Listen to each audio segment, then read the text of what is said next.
সকাল ৯টায় ক্লাস শুরু হওয়ার কথা থাকলেও শিক্ষক বিদ্যালয়ে আসেন সকাল ১০টার দিকে।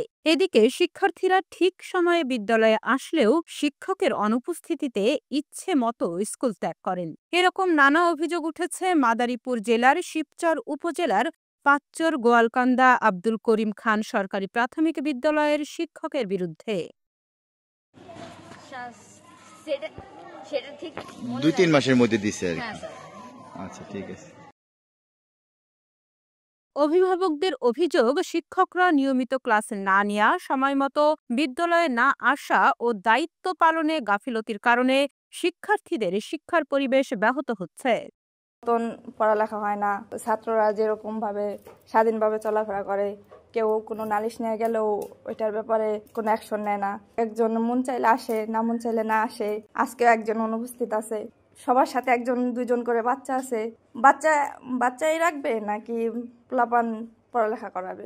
আবার তো স্কুলের অবস্থা সব দিক দিয়ে খারাপ, পড়ালেখা একদম বাজে অবস্থা। বাচ্চাদের জিজ্ঞেস করতাম, আমি একটা বাচ্চারা প্রাইভেট পড়াইতাম, জিজ্ঞেস করতাম তোমাদের ক্লাস অঙ্ক করায় না? কয় না, ক্লাসে তো অঙ্ক করে না। সৃজনশীল অঙ্ক, কয় ম্যাডাম তো অঙ্ক পারেই না। এছাড়া শিক্ষকের বিরুদ্ধে শিক্ষার্থীদের প্রাইভেট পড়ানোর জন্য বাধ্য করা, না পড়লে পরীক্ষায় নম্বর কমানোর হুমকি দেয়া সহ নানা অভিযোগ উঠেছে।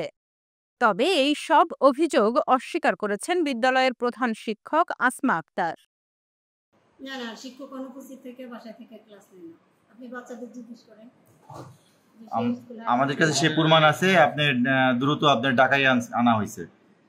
এই যে প্রথমত, দ্বিতীয়ত আপনার 2 দিন ছুটির পরে সিগনেচার করার কথা ছিল, কিন্তু আপনি অগ্রিম সিগনেচার করে ফেললেন। না, ওটা তো অগ্রিম না, মানে শুক্রবারে হয়ে গেছে। আমি করব হলো রবিবার, হয়ে গেছে শুক্রবার। আর এই যে আপনার কেনাকাটায় ব্যাপক 19-20 আমরা পাচ্ছি। না, আমি তো কেনাকাটা ঠিকভাবেই করছি। এরপর হচ্ছে আপনি বাচ্চাদের দিয়ে স্কুলের আঙ্গিনা এবং সবকিছু পরিষ্কার করান, তো সেক্ষেত্রে সেই বিলও তো আপনি বাউসারে উঠাইছেন।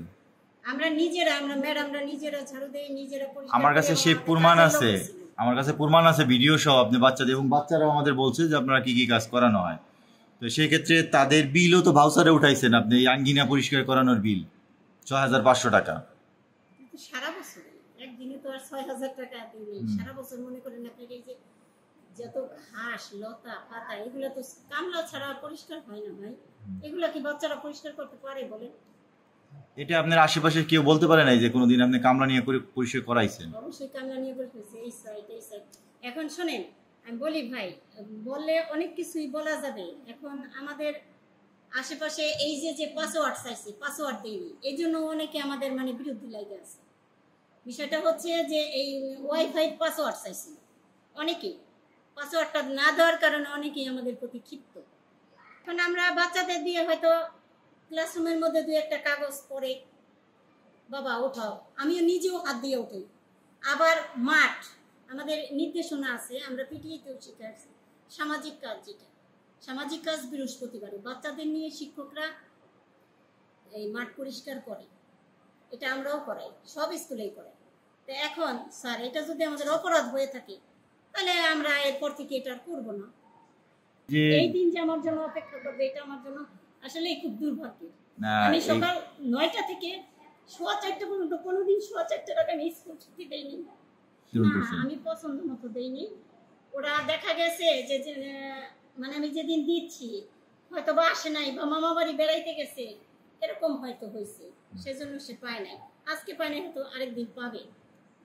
আর যারা গরিব, এদের আপনি জিজ্ঞাসা করে দেখতে পারেন যে এই যে 1 আর 2-তে অনেক বাচ্চারাই আমি নিজে থেকেও মানে কিনে দেই, পেন্সিল, কারো রাবার নাই, খাতা নাই, ঠিক আছে, দৌড় দিয়ে যে দোকান থেকে খাতা এনে দিই, বাবা তুমি। অন্যদিকে এ ঘটনায় ভারপ্রাপ্ত উপজেলা প্রাথমিক শিক্ষা অফিসার জানিয়েছেন, এখনো পর্যন্ত তাদের কাছে কোনো অভিযোগ আসেনি, তবে অভিযোগ পেলে যথাযথ ব্যবস্থা নেওয়া হবে। গোয়ালকান্দা সরকারি প্রাথমিক বিদ্যালয়ের যে অভিযোগ আপনারা বলেছে, সেটা আমি দেখব এবং খুব দ্রুতই নিরাময়ের ব্যবস্থা করব। বিগত দিনে এই ধরনের অভিযোগ আমাদের নলেজে ছিল না। প্রথম আপনারা করছেন, এলাকার লোকজন আমাদের কাছে কিছু বলেনি। তাদের আগমন প্রস্থান বা অন্য কোনো সমস্যা থেকে থাকলে যে অভিযোগ এটা আমরা দ্রুত এটা সমাধানের চেষ্টা করব। আমরা বিদ্যালয়ের সরেজমিনে গিয়ে পুঙ্খানুপুঙ্খভাবে তাদের বিদ্যালয়ে আগমন প্রস্থান, পাঠদান এবং অন্যান্য কোনো আর্থিক অনিয়ম থাকলে তাদের বিরুদ্ধে দ্রুত ব্যবস্থা নেব। অভিভাবকরা সংশ্লিষ্ট কর্তৃপক্ষের কাছে জরুরি হস্তক্ষেপের আবেদন করেছেন যেন বিদ্যালয়ে সুষ্ঠু শিক্ষা ব্যবস্থা পুনঃপ্রতিষ্ঠিত হয়।